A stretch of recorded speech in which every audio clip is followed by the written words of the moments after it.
Oke, assalamualaikum warahmatullahi wabarakatuh ya. Ketemu lagi dengan multi channel Serang Banten ya. Kali ini saya akan memperbaiki sebuah kulkas ya. Kulkas yang kondisinya nggak dingin. Kondisinya nggak dingin ya. Jadi freonnya habis. Kita belum tahu letak kebocorannya, tapi kita harus tes dulu apakah benar freonnya habis. Kalau dilihat dari ampernya dia sebetulnya betul ya. Dia freonnya habis kalau dilihat dari ampere. Karena freon kosong itu untuk satu pintu ya, untuk kompresor ukuran satu pintu itu 0,3 ya. Nah, di sini juga tidak hangat ya. Tuh lihat, untuk pipanya tidak ada yang panas sama sekali ya. Ini kondisi kosong ya. Kondisi kosong kompresor satu pintu itu 0,3 kondisi kosongnya. Dilihat di sini tidak ada lagi yang mencurigakan ya. Tidak ada kebocoran, lihat. Tidak beraba juga tidak ada lagi. Nah.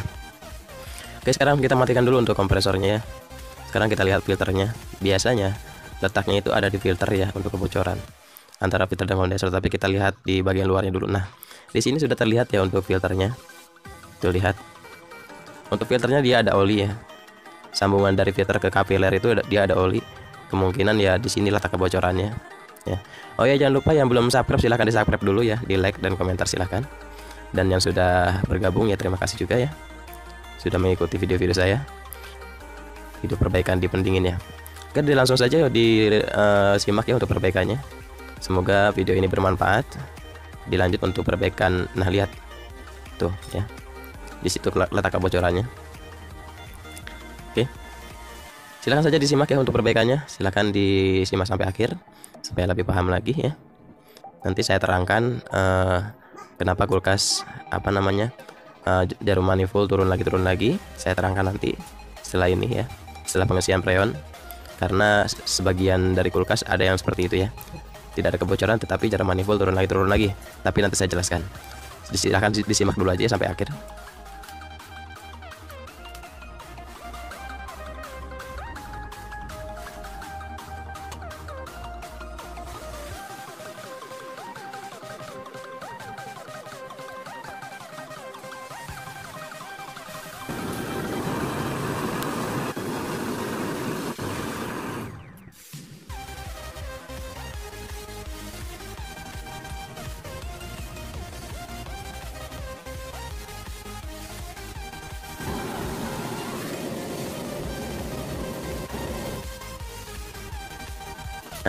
Nah ya, sekarang sambungan shock buat ke filternya sudah saya buatkan seperti ini ya.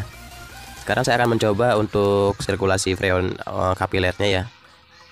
Dilihat untuk kapilernya tidak ada lagi kebuntuan ya. Dia masih bagus untuk menghisapnya ya. Ini dengan cara kompresor dinyalakan ya. Jadi dia akan menghisap. Untuk pemasangan filter ya, usahakan 2 cm ya dari pipanya, masuknya 2 cm saja agar tidak terjadi kebuntuan ya. Dan untuk kapilernya juga dia usahakan di 2 cm ya. Jadi untuk mencegah kebuntuan dari pipa kapiler saat kita pengelasan ya. Jadi seperti ini posisinya, posisikan supaya elasan tidak masuk ke filter ya. Posisinya seperti itu.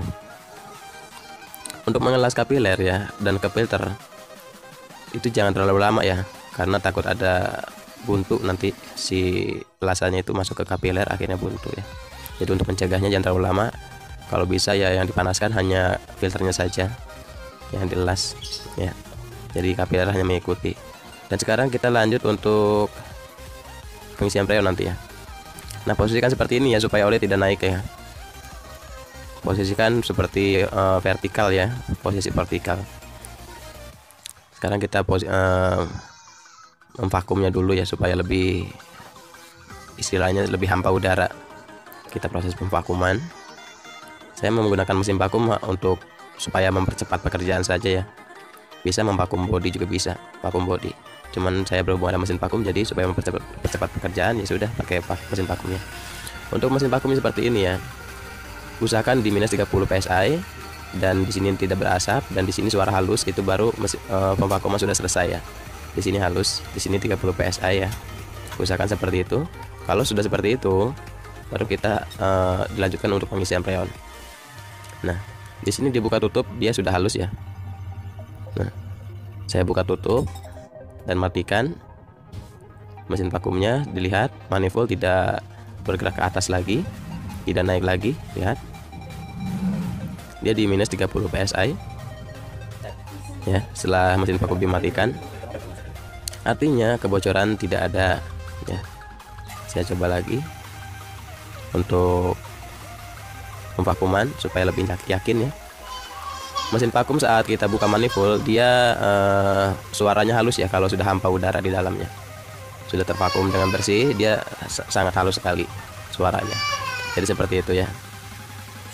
Nah, saya tutup lagi untuk manifoldnya.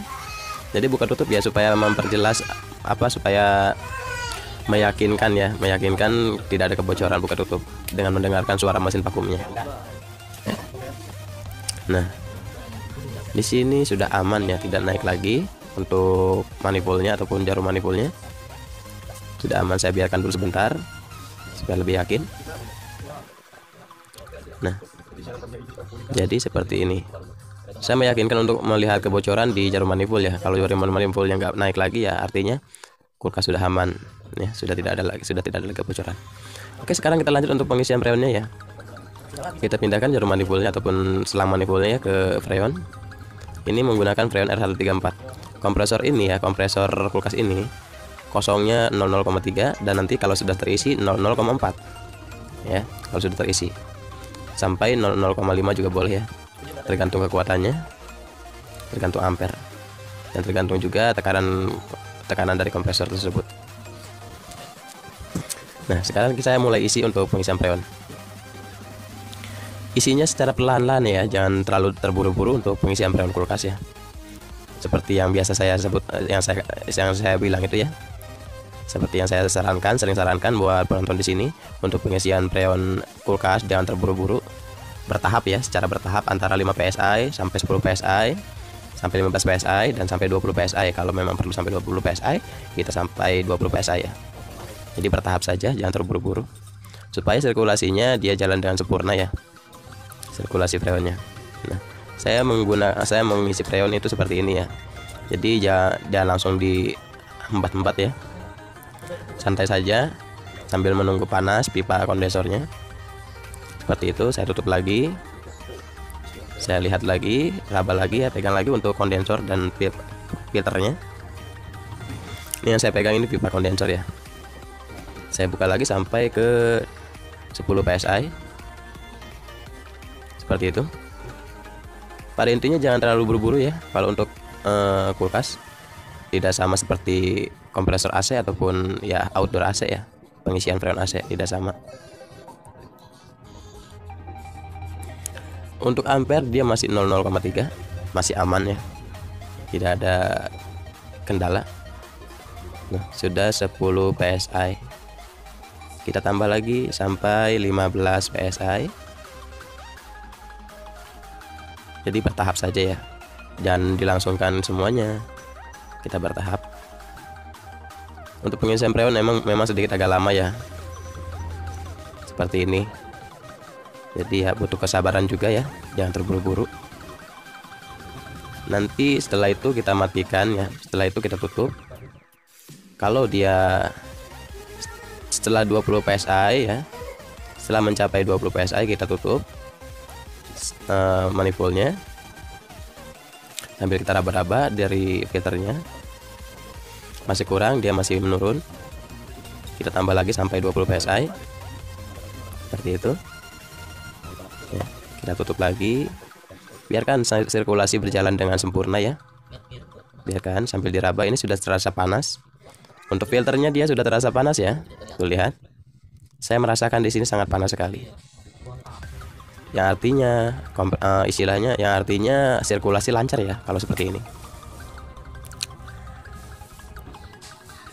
Pipa kondensor dari bodi ya, kanan kiri sudah panas, sudah hangat misalkan, dan pipa kapiler sudah hangat ataupun filter sudah hangat, itu artinya sirkulasi freon sudah lancar ya. Nah, seperti itu ya. Ini sudah 20 psi dan dia lama-kelamaan dia turun ya. Untuk kulkas seperti ini dia lama-kelamaan turun, tetapi turun bukan turun karena kebocorannya, lihat tuh, lihat. Turunnya 15 sampai 10 psi. Ini saya sudah yakin dari kondensor aman dan dari semua sudah aman ya. tapi saya biarkan dulu. Dia turun juga karena suhunya sudah dingin ya di dalam freezer itu, maka dia akan turun. Jadi untuk pengisian freon kulkas seperti ini ya, kalau turun lagi bukan berarti dia ada kebocoran ya. Karena kalau turun lagi itu biasanya di kompresor dia hampa sedikit freon, tetapi dia penuh di evaporator. Jadi seperti itu ya. Karena kompresornya sudah panas, akhirnya si filter itu ada di evaporator, berjalannya lambat ke kompresor. Kondisi panas seperti itu ya. Tetapi dari itunya dia akan dingin freezernya. Jadi jangan heran kalau turun lagi. Yang penting kita lihat ampere, dia 0,4 ya. Untuk ampernya 0,4. Jadi seperti itu ya untuk perbaikannya.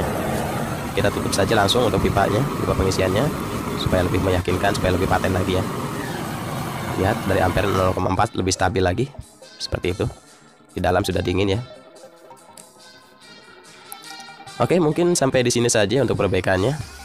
Pokoknya intinya kalau jarum manifold turun lagi itu kita jangan khawatir ya. Itu bukan karena kebocoran, itu karena saking dinginnya ya. Saking dinginnya di